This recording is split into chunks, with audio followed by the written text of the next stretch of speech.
Shalom, Assalamualaikum warahmatullahi wabarakatuh. Perkenalkan, nama saya Yolanda Claudia Enar, NIM 2114202161, Fakultas Keperawatan Universitas Pembangunan Indonesia Manado. Saat ini saya akan membuat tugas ujian tengah semester mata kuliah Keperawatan Kesehatan Reproduksi dengan dosen pengampu mata kuliah Nurse Michelle Kairupan SK MKes.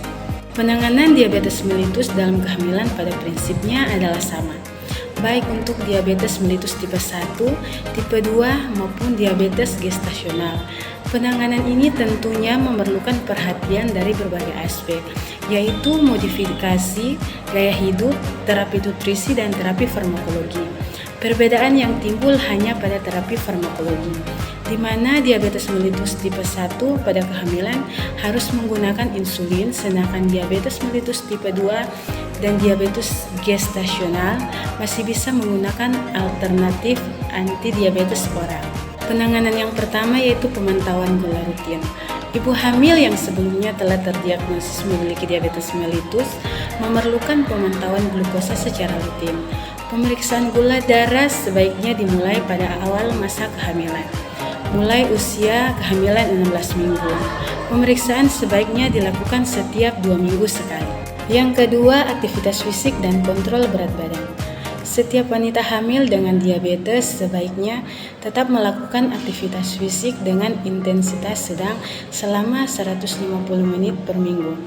Jenis aktivitas fisik yang dilakukan adalah jalan kaki, berenang, atau senam khusus ibu hamil.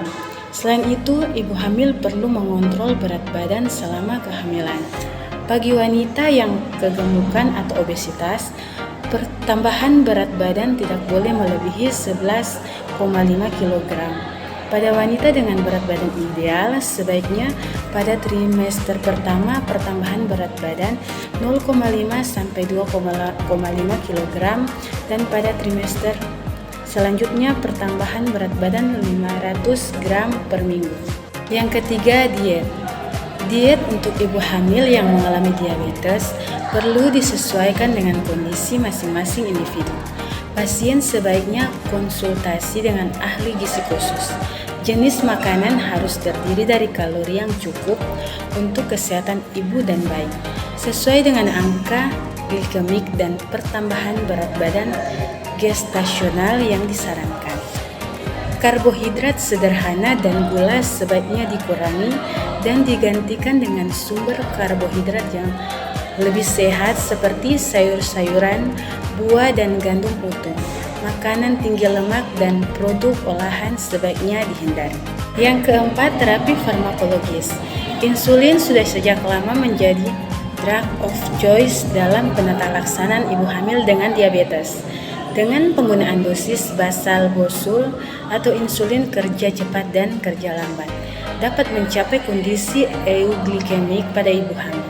Insulin dikatakan aman bagi ibu hamil dan janin karena insulin tidak dapat melewati plasenta. Selain itu, obat oral secara umum tidak cukup mengatasi resistensi insulin yang terjadi pada DM tipe 2. Namun diperlukan pengaturan dosis yang cukup ketat untuk mencegah terjadinya hipoglikemik. Pada trimester pertama, biasanya kebutuhan insulin tidak terlalu tinggi. Namun pada trimester kedua, dapat terjadi peningkatan resistensi insulin yang cukup cepat sehingga diperlukan pengaturan dosis insulin setiap 1-2 minggu agar mencapai target glikemik yang diinginkan.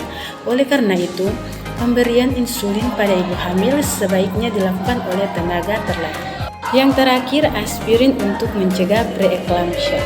Diabetes dalam kehamilan berhubungan dengan peningkatan resiko preeklampsia.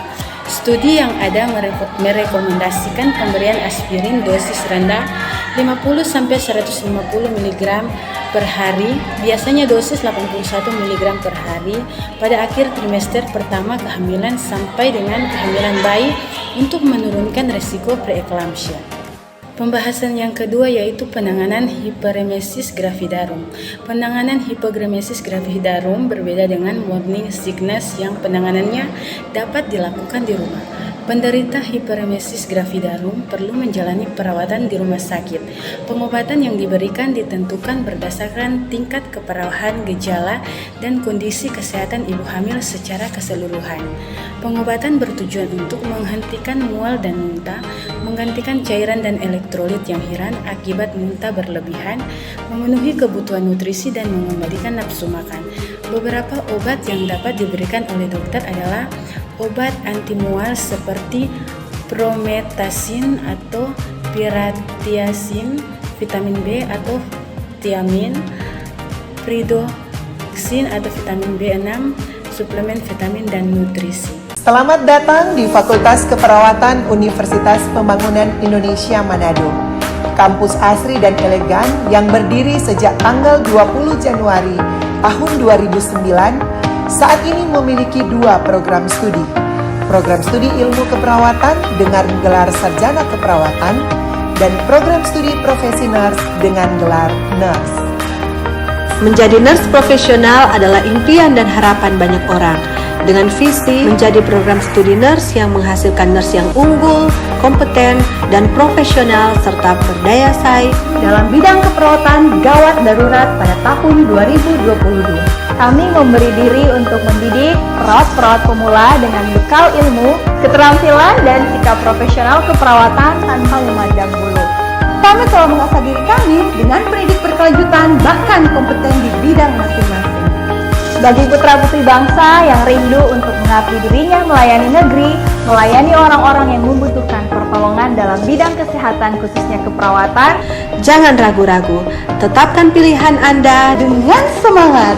Baku-baku bantu, baku backing pandai. Kami siap mencetak Anda menjadi nurse profesional.